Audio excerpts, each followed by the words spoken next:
বলছি কলকাতা থেকে জম্মুতলা পর্যন্ত যে এক্সপ্রেস ট্রেন, সেই ট্রেনের মধ্যে আর কলকাতা স্টেশনে 11:36 হচ্ছে টাইম, আর এটা ছাড়ার টাইম হচ্ছে 11:45। এখান থেকে ছেড়ে যাবে, আর আজকে আমরা এই ট্রেনে করে যাবো অযোধ্যা ধাম জংশন পর্যন্ত। এবার এই ট্রেনটা যাবে জম্মুতলা পর্যন্ত, আর যেটা ট্রেন নাম্বার হচ্ছে 13151 আপ, আর যখন এটা ডাউনে আসবে তখন এটা 13152। আচ্ছা, এর কিন্তু আমরা স্লিপার কোচ বুক করেছিলাম, মানে আমরা থার্ড এসি পাইনি, অনেক দেরি হয়ে গেছে কাটতে কাটতে। কলকাতা স্টেশন আমাদের আজকে আমাদের সাথে রয়েছে WAP7 লোকোমোটিভ শিয়ালদা 3300। অযোধ্যা পৌঁছে দেবে 6:21 সকালবেলা 6:21 পৌঁছে দেবে, আর এখান থেকে ছাড়বে 11:45। 11:40 হয়ে গেছে, প্রায় টাইম হয়ে গেছে, ছেড়ে যাবে।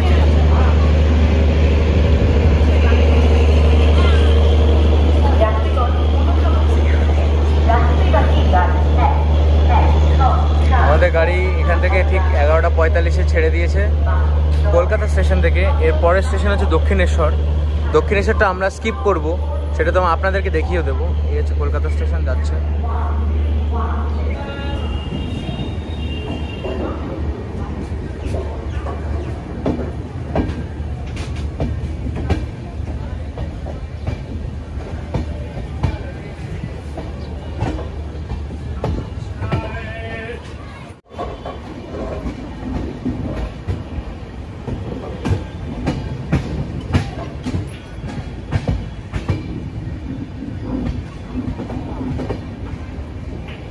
এই গাড়ির কিন্তু সর্বোচ্চ গতি থাকবে 140 কিলোমিটার পার ঘন্টা, আর সর্বনিম্ন গতি থাকবে 60 কিলোমিটার পার ঘন্টা।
এই ট্রেনে স্লিপারে যেমন থার্ড এসিতে থাকে, তেমনই এখানে একটা মিরর রয়েছে উপরে। এখানে উপরে সিট, নিচে সিট, আর হচ্ছে যে এখানে বসার উইন্ডো সিট, বাকি সব ওই যেরকম তো সেরকমই আছে। এটা সম্ভবত ইমার্জেন্সি সিট না, না এটা নর্মালি। বাথরুম সার্ভিসটা রয়েছে, বা বাথরুম যেটা রয়েছে সেটা একবার দেখিয়ে দেবো কী কী রয়েছে। চলো বাথরুমটা একবার দেখা যাক। রয়েছে এখানে ট্যাপ বেসিন, জল আসছে, আর বাথরুমটা একবার দেখিয়ে দিই। বাথরুমটা মোটামুটি প্রায় বলতে গেলে ক্লিয়ারই রয়েছে। আচ্ছা, এখানে একটা মিরর রয়েছে, আর লাইট তো চলছে, নর্মাল ট্যাপ বেসিনই রয়েছে, আর বাকি সব মোটামুটি প্রায় পরিষ্কারই আছে, বলতে গেলে ঠিকঠাকই আছে। তবে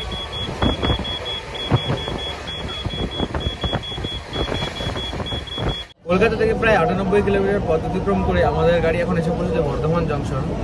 এই হচ্ছে বর্ধমান জংশন।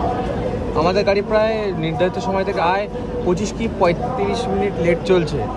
এরপর এখান থেকে ছেড়ে চলে যাবে। পৌঁছানোর সময় ছিল 1:33, সেখানে এসে পৌঁছেছে 1:37।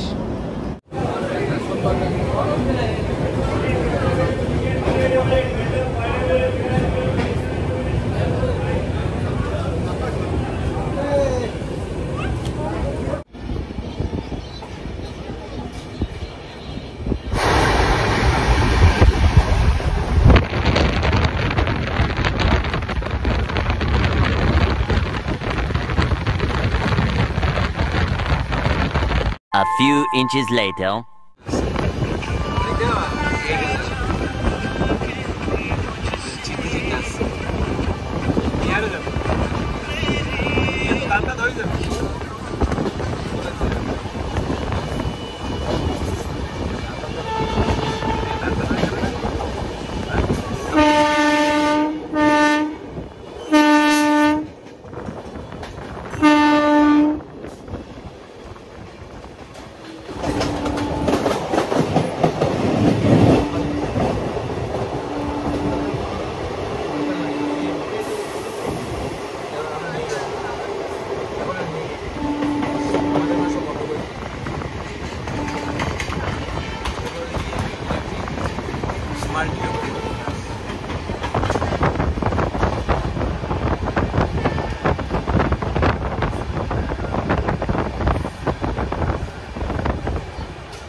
থেকে 198 কিলোমিটার পথ অতিক্রম করে আমাদের গাড়ি এখন এসে পৌঁছেছে এই যে দুর্গাপুর স্টেশন। এখান থেকে আমাদের গাড়ি যে ছেড়ে বেরিয়ে যাচ্ছে।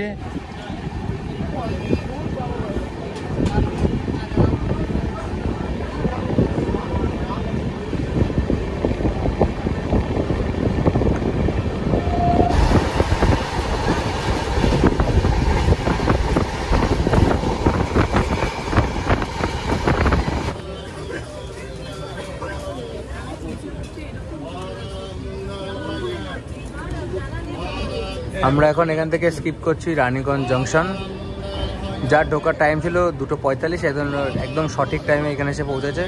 এখন 2:48 বাজে, এটা ছেড়ে চলে যাচ্ছে এখান থেকে।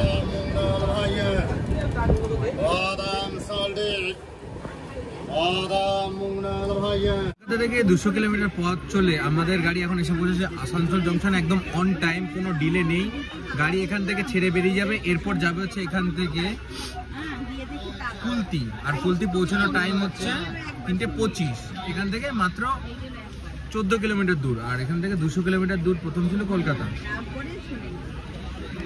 টাইম হচ্ছে 3:10, একদম পারফেক্ট 3:10। গাড়ি কিন্তু ছেড়ে আমাদের চলে যাচ্ছে আসানসোল জংশন। আমি এই জায়গাটায় মানে আসলে কি বলুন তো, এত ভিড় না হচ্ছে ইয়েতে, মোটামুটি ভালোই লোক রয়েছে, তাই জন্য বারবার এই নেমে ভিডিও করাটা সম্ভব হবে না। যতদূর আমি নামতে পারবো অসুবিধা হবে না, দেখছি আমি যতদিন নামতে পারবো করে নেবো ভিডিও।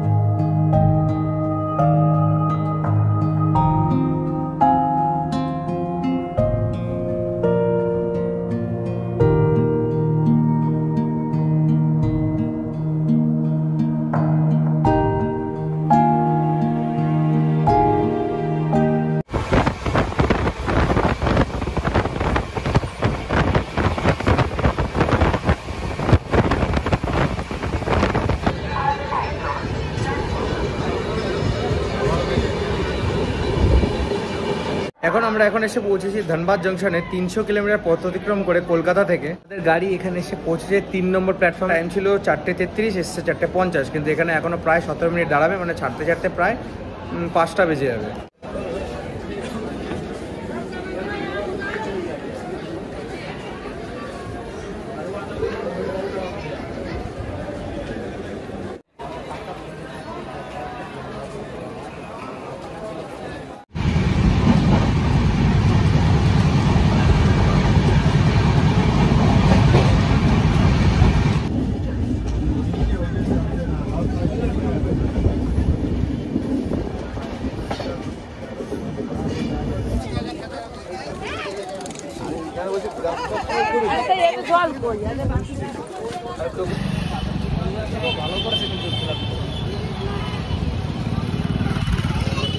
আমরা এখানে এই অযোধ্যা জাংশনে এসে পৌঁছেছি সকাল 7:45 যেখানে আমাদের এখানে পৌঁছানোর কথা ছিল 6:21, কিন্তু গাড়ি আমাদের সেই 1 ঘন্টা 30 মিনিট লেট করে আমাদেরকে এখানে পৌঁছায়।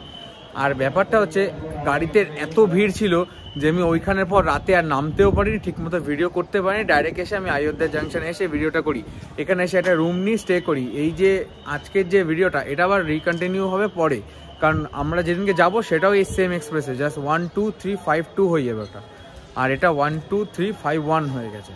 আচ্ছা তাহলে দেখা হচ্ছে তোমার সাথে নতুন ভিডিওতে, নতুন কিছু নিয়ে, নতুন ভিডিওর সাথে নতুন কিছু নিয়ে। তবে দেখা হচ্ছে আবার পরে।